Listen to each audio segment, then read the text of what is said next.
What if the past isn't what we think it is? Not because the truth is hidden, but because the story was changed. Across the world, there are structures that don't fit comfortably into the timeline we've been given. Massive stone monuments, precise alignments, engineering that seems at first glance beyond the tools of the time. And for centuries, the question lingered: how did they do it? Then in 1968, one book offered an answer. Not evolution, not human ingenuity, but something far more radical. They had help. Help from the sky, from beings remembered as gods, but understood today as something else entirely. That book was Chariots of the Gods, and once it entered the world, history was never seen the same way again. Welcome to UFO to UAP, the Disclosure Report. I'm your host, Matt Tones. Thank you for joining.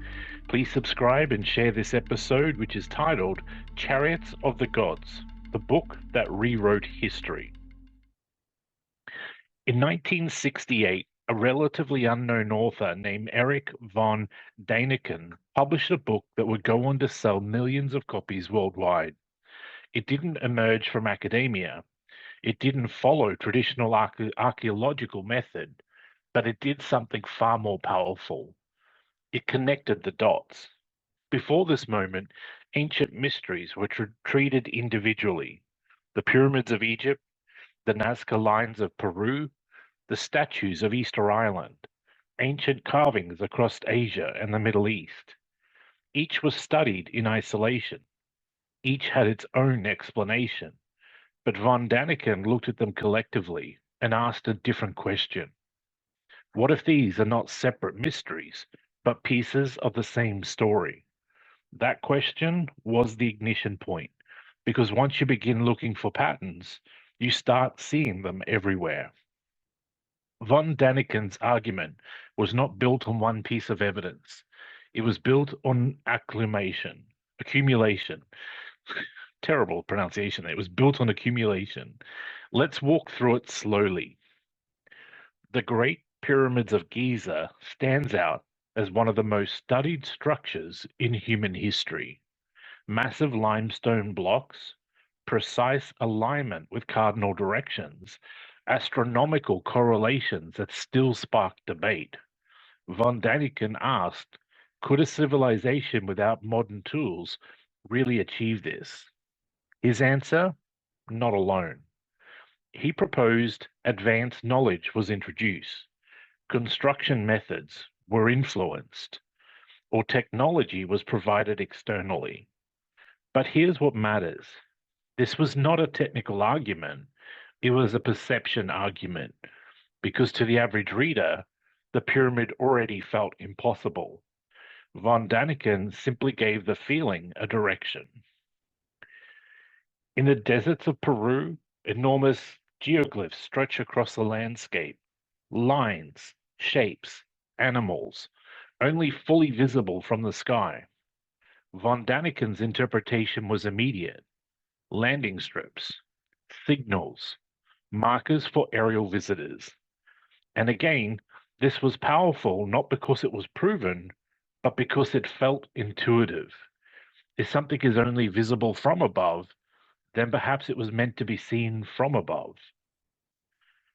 Across multiple civilizations, there are depictions of figures that appear to modern eyes strangely familiar. Elongated heads, helmet-like shapes, beings interacting with light or energy. Von Däniken reframed these images, not as symbolic or religious, but as literal depictions of encounters. The gods were not imagined, they were observed. If we look at religious texts, there are stories of beings descending from the sky, chariots of fire, voices from above. Were no longer treated as a metaphor, they became misinterpreted encounters with advanced technology.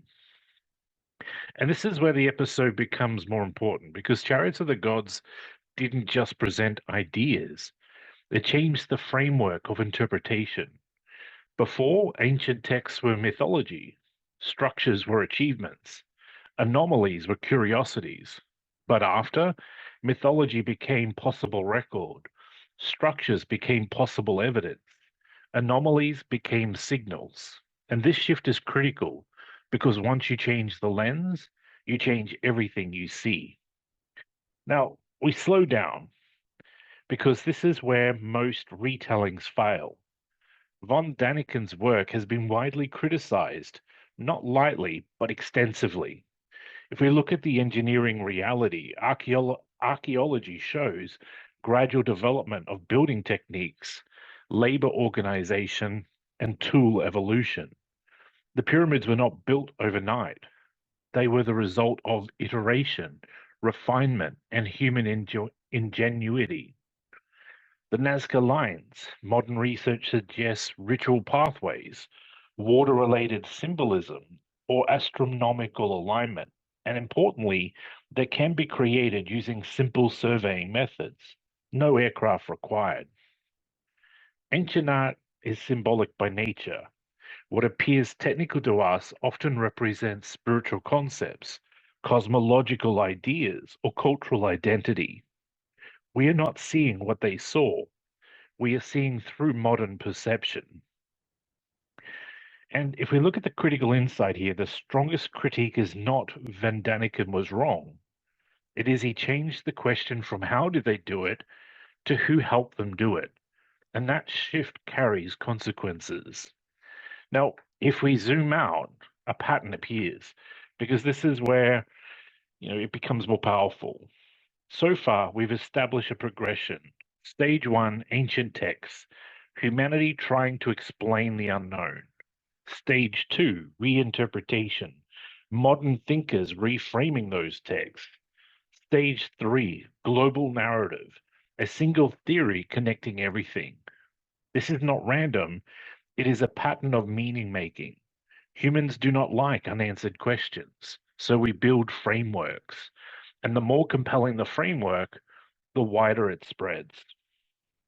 Let's bring this into our core intelligence lens. There are three key insights here: pattern recognition versus reality. The human brain is designed to connect, interpret, simplify. Van Daniken didn't invent anomalies, he linked them. Technology shapes interpretation. Ancient people saw gods.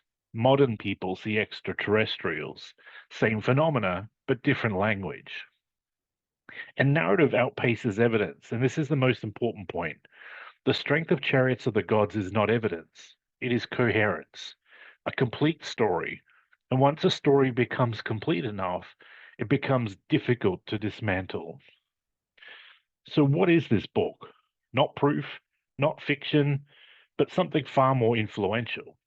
It's a lens that reframed history, archaeology, and human origin. And once that lens exists, it doesn't go away. It evolves into ancient aliens, online communities, modern UAP narratives, and that is why this episode matters. Because the question is no longer, did ancient civilizations have help? The question is, why are we so ready to believe they did? And what does that say about our understanding of history, our expectations of technology, and our search for something beyond ourselves? Because sometimes the most powerful shift is not in the evidence, it's in the moment we decide to see it differently. Thank you for listening. I'm Matt Tones. Remember to subscribe and share the podcast.